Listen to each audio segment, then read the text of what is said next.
హైదరాబాద్ యూసఫ్గూడ బస్తీ నుంచి BJP rally నిర్వహించింది. కాంగ్రెస్ పార్టీకి అభ్యర్థి లేకపోవడంతోనే గత మజ్లిస్ అభ్యర్థిని బరిలోకి దింపారని రామచంద్ర విమర్శించారు. నవంబర్ 14న దీపక్ రెడ్డి గెలుపుతో మరోసారి దీపావళి చేసుకోవాలన్నారు.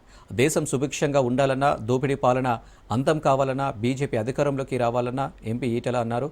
10 ఏళ్లలో జూబ్లీహిల్స్ అభివృద్ధి శూన్యమని కేంద్ర మంత్రి కిషన్ రెడ్డి మండిపడ్డారు.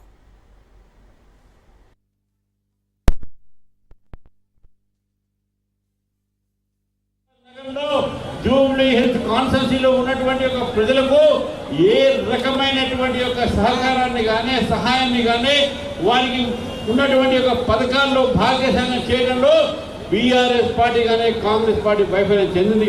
అబద్ధాల మాటలతో అబద్ధాల ప్రచారాలతో 6 గ్యారంటీలు చెప్పి 421 వాగ్దానాలు చేసినటువంటి ఈ 420 పార్టీ సంబంధించిన పాత సెక్షన్ ఉన్నటువంటి ఐపీసీ కార్యకర్తలందరూ కూడా ప్రతి ఇంటింటికి వెళ్ళి ఈ దేశం సురక్షితంగా సుభిక్షంగా ఉండాలంటే, దోపిడీ పాలన అంతం కావాలంటే రేపటి కాలంలో ఈ రాష్ట్రం భారతీయ జనతా పార్టీ అధికారంకి వచ్చి రేపు ఈ రాష్ట్రాన్ని గొప్పగా అభివృద్ధి చెందాలంటే భారతీయ జనతా పార్టీ తప్ప మరో మార్గం లేదు. కాబట్టి ఇవాళ తెలంగాణ రాష్ట్రంలో ప్రజానికమంతా కూడా జూబ్లీహిల్స్లో ఏం జరగబోతుందని చెప్పి ఎదురు చూస్తున్న ఈ తరుణంలో ఇలా జూబ్లీహిల్స్ ప్రజానికమంతా కూడా వాళ్ళు విజ్ఞులు కాబట్టి, ఆలోచన పనులు కాబట్టి 1-2 సార్లుగా ఆలోచన చేసి మీరు భారతీయ జనతా పార్టీ గెలిపించాలని చెప్పి కోరుకుంటూ, ఇప్పుడు మళ్ళా మీరు కాంగ్రెస్ మీద కోపంతో